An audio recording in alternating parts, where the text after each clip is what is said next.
Hej, mit navn er Ruben. Jeg vil gerne fortælle jer lidt om Christianshavn, og det kommer I til at se en del af i den her video. Det kommer til at handle om Christianshavns historie, Christianshavns kultur og om hvordan det ligesom er at være ung på Christianshavn. Følg med.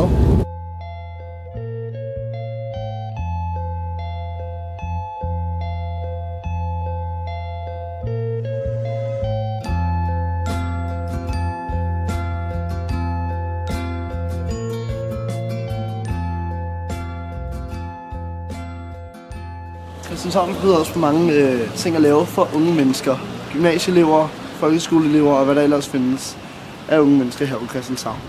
Et eksempel er Ejby Bar, som er en af de ældste barer i hele København. Den er bygget i slutningen af 1600-tallet som bar, og nede for enden finder man en trappe, som kører op i loftet, hvor der så er lukket nu til videre op ad trappen.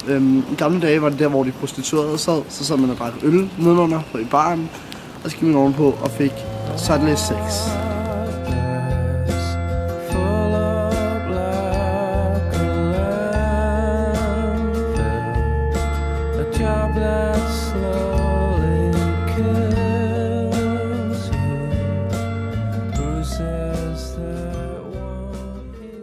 Christianshavn består af to dele, der deler op af en kanal. Derfor er der en masse broer på Christianshavn. Blandt det mest kendte er Knibbelsbro, Børnehusbroen og den bro, vi står på her, Snorrebroen. Den blev bygget i 1883 af en privat mand, som skulle have sine arbejdere fra den ene side af Sankt Anegade til den anden side af Sankt Anegade. Den hed Snorrebroen, fordi at den skulle forhindre hestevogne at køre over, så derfor var der en snore på hver side af broen. Kom med. Mange danskere stiftede bekendtskab med Christianshavn gennem Danmarks Radios helt store sitcom fra 80'erne. Den foregik her i Amagergade og blev kaldt Huset på Christianshavn. Jeg vil nu vise jer legendariske hus, hvor den her serie blev optaget. Følg med. Hvis du har set Huset på Christianshavn, kender du helt sikkert baren Rottehullet. Den ser du her. Eller det der tilbage. I gamle dage var det rent faktisk en bar, men den dag i dag er det bare privat ejendom. Christianshavn er også hjem med en masse store kulinariske oplevelser. Blandt andet er Noma, som er blevet kåret til verdens bedste restaurant en del gange optaget her og hjem her. Vi når står med at spise her på Havnens Kebab, som du finder på Torgade. Virkelig kvalitet mad på Mellemøsten til billige penge. Allan er byhistoriker i København. Han til daglig laver han byvandringer. Og vi har været så heldige at få fat i ham her. Vi skal snakke lidt om Christianshavns historie og de gader, vi går i til daglig. Så start med, har du noget at fortælle om Christianshavns Gymnasium, hvor vi går? Ja, det egentlig hedder det jo Sundby Gymnasium. Ja. Jeg ved, der er en del lærere, der forsøger at sløre den virkelighed. Ja. For det lå på Østensvej. Ja. Og det er først senere, og der er også nogen, der slet ikke regner de år med. Man regner kun med dem, man har ligget på Christianshavn, hvor man jo i virkeligheden overtog den gamle Bosmanstræde skole. Ja. Der var flere skoler på Christianshavn, men de endte med at blive slået sammen alle sammen i, det var vist 1914, man byggede et nyt søkvæsthus, et nyt militærhospital. Men der kom aldrig brug for det, så efter krigen indrettede man den til Prinsessegade skole. Ja. Og når man så samlede alt efterhånden, ja, så fik man så Christianshavns Gymnasium, som så senere også har overtaget Nobels cigarfabrikker. Ja, over på den anden side af Prinsessegade. Og i min ungdom, der var det jo projekthus, altså en aflægger af Christiania. Ja. Spændende. Fabrikken derovre, ved du hvor længe den har været, eller hvornår den stoppede med at være tobaksfabrik i sin tid? Jamen den blev jo besat af slumstormer tilbage i slutningen af 60'erne. Ja. Og det var også omkring den tid der, fordi det var jo i 69, at Edel Saunde, som var en af borgmestrene i København, hun lod politiet storme Sofiegården.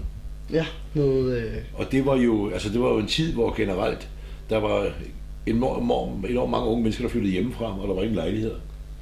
Og så havde de fået en aftale med i hjørnet der Sofiegade og Sofiegade og Dronningsgade, havde de fået en aftale med værten om, at de kunne bo der. Men borgmesteren fik det erklæret uegnet til menneskeboliger, og så smed man dem ud. Og så ironisk nok, der var det så de mennesker, der var dannet grundstammen i dem, der så året efter stormede den tomme Bosmanstrædes kaserne, hvor Christiania opstod. Ja. Så rydningen af Sofiegården blev i virkeligheden en slags startskud til Christiania. Der kan man sige, at de skød sig selv i foden. Ja. Ja. Nå, men så vil jeg høre, hvordan du har set Christianshavns udvikling i løbet af dine leveår. Hvordan, ligesom, jeg ved ikke, du har boet i København hele dit liv, ikke sandt? Ja. hvordan du ligesom har set udviklingen. Jamen, det har jo været en meget spændende udvikling, fordi Christianshavn var jo per definition den røde arbejderbydel. Ja. I 1884 ved folketingsvalget, der bliver den ene af de 2 første socialdemokrater til det danske folketing jo valgt i 9. kreds, som bestod af Christianshavn og Sundbyerne. Og ulykken for Christianshavn, kan man sige, og lykken, det var, den undgik bybrænde, den undgik bombardementer og alle de der ulykker, der ramte resten af København. Ja. Så fra man startede med at bygge derude, og det er jo, man begynder jo allerede 1618 med opfyldningerne, og der vil sige, så overlever en utrolig masse huse. Og det var jo altså meget forfalden og lokum i gården, små lejligheder og fattigfolk, og på voldene var der også mange sociale tabere, der simpelthen boede på voldene, hvis ikke de holdt til nede i Sofiegade i Dødens Hule, som der boede jo også i en periode Eik Skallø fra Steppeulvene, som der er lavet film om nu. Ja. Og den hed jo Dødens Hule, fordi tit om morgenen, der holdt der en livvogn og hældte en, der ikke havde overlevet natten af de der tabte eksistenser. Men Christianshavnere var jo et socialt folkefærd, så tit op til jul og andre højtider, der gik man over med varm mad til spritter og narkomaner, der holdt til derovre. Og der var Christianshavn jo fattig, og der er det jo altså så allerede i 30'erne, at man sætter ind med en, efter min mening desværre lidt malplaceret sanering, som så efterhånden arbejder sig op, og meningen var meget mere skulle være revet ned, men helt op til for en 25 år siden, der var det ikke fint at bo på Christianshavn. Nej, det var brullet. Det var rigtig brullet, ja. Man må sige, det er en udvikling, de går igennem. Altså, for det første, Christian den 4., han havde ikke råd til selv at bygge det færdigt. Det skulle have været i virkeligheden officers- og embedsmandsby. Ja. Det havde han ikke råd til. Og det betød så, at han, for at få folk til at bygge derovre, der tilbød han, jeg mener, det var 5 år, man fik skattefrihed, blev bygget i bindingsværk, og 10 år blev bygget i grundmur. Har du et yndlingssted på Christianshavn, eller? Jamen altså, når jeg går mine ture derude, så at gå på Volden, det er jo en fantastisk oplevelse i virkeligheden. Ja. For du er inde midt i København. Og alligevel er det bare. Ja, og det er jo et held, fordi der er jo ikke mange, der tænker på grunden til, at vi har Christianshavns Volde. Indtil 1909, der var de en del af Københavns befæstning.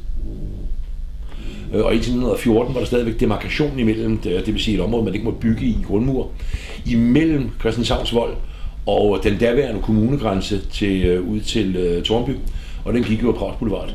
Ja. Så det område, det var der såkaldt demarkation i, og der var man ikke bygge i grundmur. Da så Voldkommissionen endelig afgiver voldene til Københavns Kommune, var der hårde strider på Rådhuset, og man skulle køre volden i voldgraven og udstykke hele området. Men og det var jo især højre side af salen, der ville det, men der heldigvis enedes man om, at det ikke blev sådan. Og der er det sjovt at tænke på, fordi frem til 1. januar 1902, der gik Amager Landevej ind til Ravelinen. Jamen, det er den lille gule hus, vi har ude foran. Ja. Det var det, der hed konsumerboden, der hvor bønderne skulle gå ind og opgive, hvad de havde af varer, når de skulle betale 12 for at få det ind i København. Ja. Den lå, det var Prags Boulevard, ligger i dag. Så bliver man tjekket det lille gule hus på Ravelinen, som jo først bliver restaurant.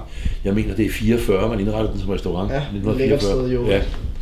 Og så det, som man kalder Assiseboden, det er faktisk en fejl, for det var portmandens hus, ham der lukkede porten om aftenen og åbnede. Som private bolig, eller hvad? Ja, det var funktionærbolig, vagtbolig.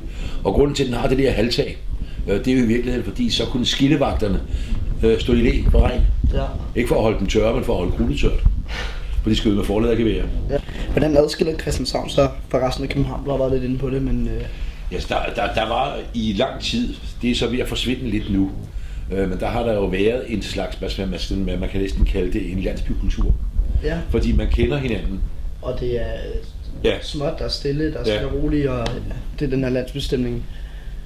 Hvordan synes du, den er blevet bevaret efter byrenoveringen? Man skal lede lidt mere nu, fordi det er de lokale værtshuse, som for eksempel Falken, eller som... eller Fingerbøllet. Ja, og også og de små gamle værtshuse. Der møder man de gamle Christianshavnere. Ja. For at lige komme ind på Christiania igen, hvordan synes du, at Christiania ligesom har påvirket Christianshavn igennem de 40-50 år, det nu har ligget der? Ja, altså... Det er jo et uroligt hjørne dernede ved det gamle Boldbostadskaserne. Og det har jo også præget i hvert fald kvarteret dernede, og så i forbindelse med, at Christianshavn ligesom har skiftet identitet og har skiftet beboere, så virker det måske mere aparte, fordi oprindeligt der passede det som fod i hose, og det var i vid udstrækning unge Christianshavnere, københavnere og amerikanere, der var gået ind derude, så de var nærmest en del af kendt miljøet, ikke? Ja. Men nu har det jo så også udviklet sig, man kan jo se derude på Christiania, hvordan i virkeligheden de er ved at få fine små parcelhushaver, og det er ved at blive rigtig forseret i nogle hjørner.